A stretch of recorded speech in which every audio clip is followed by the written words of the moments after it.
Gaza में युद्ध ने कैसे मिडिल ईस्ट को बदल कर रख दिया, दुनिया को कैसे बदला और कैसे जो पावर बैलेंस था वो चेंज होता हुआ नजर आया है। गाजा में 2 साल के युद्ध का असर सिर्फ उस छोटे इलाके तक सीमित नहीं रहा।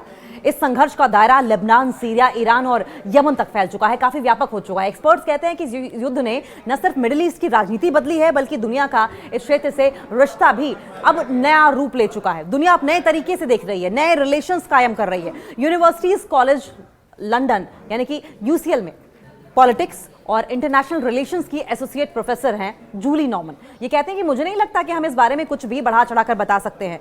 इन 2 सालों के बाद ये जो रीजन है और दुनिया कितनी बदल जाएगी, इसका असर बहुत गहरा होने वाला है। 7 अक्टूबर 2023 को हमास के नेतृत्व में, हमास की अगुवाई में इजराइल पर अटैक किया गया। इजराइल के हिस्ट्री का सबसे ये बड़ा हमला था, सबसे घातक हमला माना गया।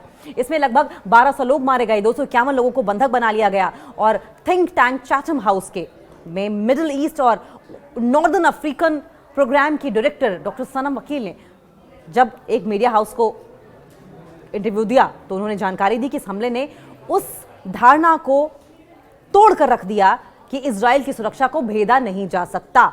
इजराइल बहुत ही इंटैक्ट है। 2 साल की जंग का असर क्या हुआ? इजराइल जो गजा की सीमाओं, तटरेखा और हवाई क्षेत्र पर नियंत्रण रखता है, उसने गजा में भारी सैन्य कार्रवाई, मिलिट्री एक्शन शुरू किया।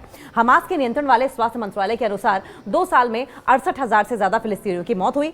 संयुक्त राष्ट्र इन आंकड़ों को मानता है। डॉक्टर नॉर्मन कहती हैं कि गजा में हुई तबाही और वहां के लोगों को लगा कि सदमा कल्पना से परे है और इसका असर पीढ़ियों तक रहेगा। वहीं इजराइल पर हमास का हमला और बंधक बनाने की घटना ने उस समाज को हमेशा के लिए बदल कर रख दिया है। वो कहते हैं कि 7 अक्टूबर के हमले से इस क्षेत्र में डोमिनो इफेक्ट, जब भी कोई एक घटना किसी दूसरी घटना को प्रभावित करे, डोमिनो इफेक्ट शुरू हो गया है। जैसे ही इजराइल ने गजा पर हवाई हमले शुरू किए, हमास से जुड़े जितने भी सशस्त्र गुट थे, जितने भी वेपन्स से लैस ग्रुप्स थे, लेबनान से हिजबुल्ला और यमन से हूती ने भी इजराइल पर अटैक शुरू कर दिया। यानी कई वॉर फ्रंट इजराइल के खिलाफ खुल गए थे। सीरिया और हमास सहित ये सभी गुट लंबे समय से ईरान समर्थित एक्सिस ऑफ रेजिस्टेंस का हिस्सा रहे हैं।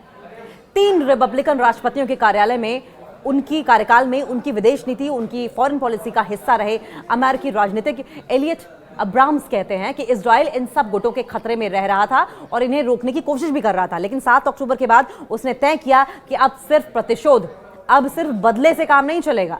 इजराइल ने पहले हमास, फिर हिजबुल्लाह और फिर ईरान पर हमला किया। ये उनकी सुरक्षा स्थिति के विश्लेषण में, एनालिसिस में एक बहुत बड़ा बदलाव माना गया।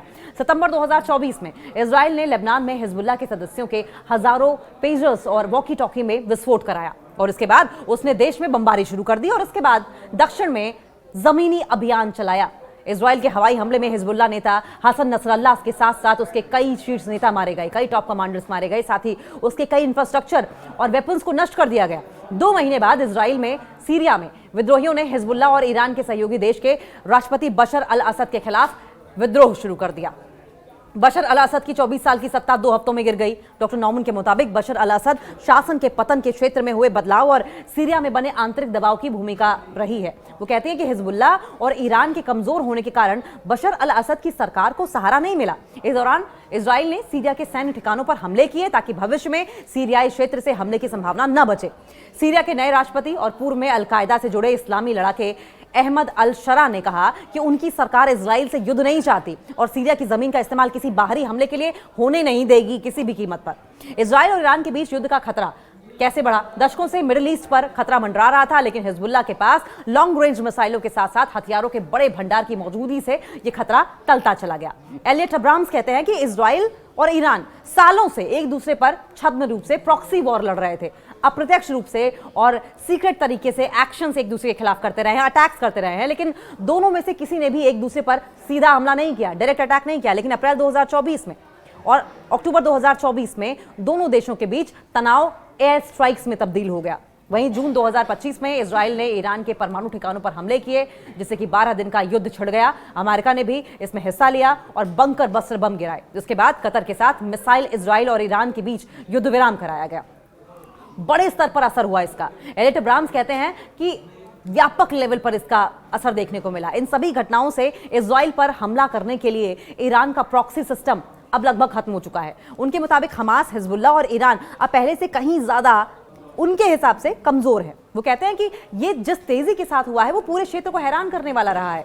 इसका और व्यापक असर हुआ है। ईरान के एक और सहयोगी रशिया ने बशर अल असद की सत्ता के पतन के साथ साथ इस क्षेत्र में एक अहम साथी और समर्थक खो दिया। सीरिया में गृहयुद्ध के दौरान रूसी राष्ट्रपति व्लादिमीर पुतिन और सीरिया के मौजूदा राष्ट्रपति अहमद अल शरा एक दूसरे के विरोधी थे। इस दौरान रूस ने बशर अल असद की मदद के लिए क्रूर सैन्य बल का इस्तेमाल किया था। सीरिया में रूस के 2 बड़े सैन्य अड्डे हैं जिनसे उसे अफ्रीका में अपने सैन्य अभियानों में मदद मिली। शुरुआत में यह स्पष्ट नहीं था कि राष्ट्रपति अहमद अल शरा रूसी सैन्य अड्डों की मंजूरी देंगे या नहीं देंगे। अक्टूबर 2025 में रशियन राष्ट्रपति व्लादिमीर पुतिन के साथ एक बैठक के दौरान राष्ट्रपति शरा, जो कि रूसी समर्थन और इन्वेस्टमेंट चाहते हैं, उन्होंने कहा कि वो सभी पुराने समझौतों का सम्मान करेंगे, लेकिन दोनों देशों के बीच में जो रिलेशंस हैं वो अभी भी नाजुक बने हुए हैं। और एक्सपर्ट्स के अनुसार मिडिल ईस्ट में चीन का प्रभाव भी घटा है। डॉक्टर नॉमन कहती है कि युद्ध से पहले चाइना मिडिल ईस्ट में शांति और व्यापार के मीडिएशन के तौर पर उभर रहा था। उसने ईरान और सऊदी अरब के बीच राजनयिक संबंधों को बहाल करने के लिए एक समझौते के लिए मीडिएशन भी की थी, लेकिन गाजा युद्ध ने अमेरिका का ध्यान वापस मिडिल ईस्ट की ओर खींच लिया और चीन ने काफी हद तक पीछे हटने का फैसला भी किया।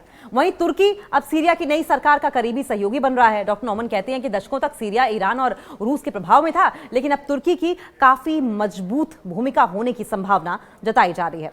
एक टर्निंग पॉइंट तब आया जब मिस्र और इजिप्ट और कतर के साथ साथ तुर्की ने भी गजा में युद्ध विराम में अहम भूमिका निभाई, सीज फायर कराने में।